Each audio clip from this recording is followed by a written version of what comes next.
Viktor Axelsen's recent dominance over the men's singles category has many people wondering if badminton is easier for tall players, like basketball or volleyball. With some people even going so far as to attribute his success solely to his height. This chart, composed by a Reddit user, shows the player height distributions for various Olympic sports including badminton.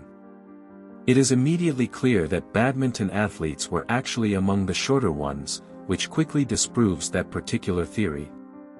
But athletes tend to be tall people. What if we compare badminton players to the average person? By collecting height data from players' BWF and Wikipedia pages, I found the following height distribution for men's singles players ranked within the top 100. The average height is 1 meter and 79 centimeters, and the other players seem to be normally distributed around that. This is quite similar to the world population, especially if we don't include some developing countries that very rarely have high-level badminton players.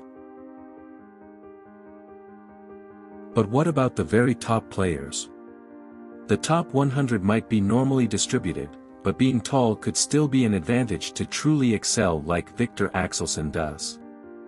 To answer that question, we have to look at how height affects a player's ranking.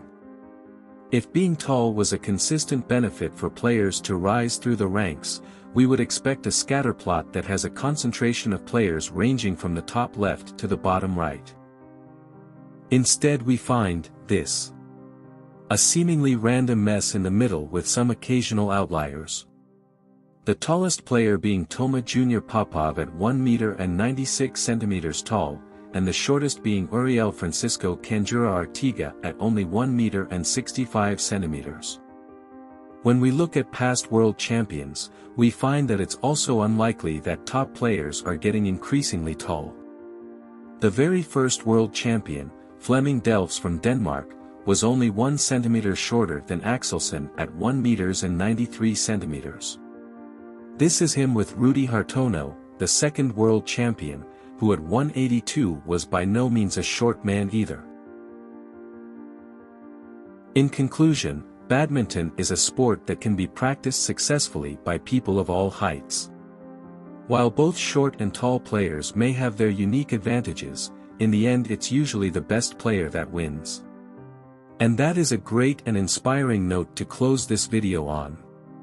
Please let me know your thoughts and opinions in the comments, and if subjects and statistics like these spark your curiosity like they spark mine, consider subscribing for more videos like this one.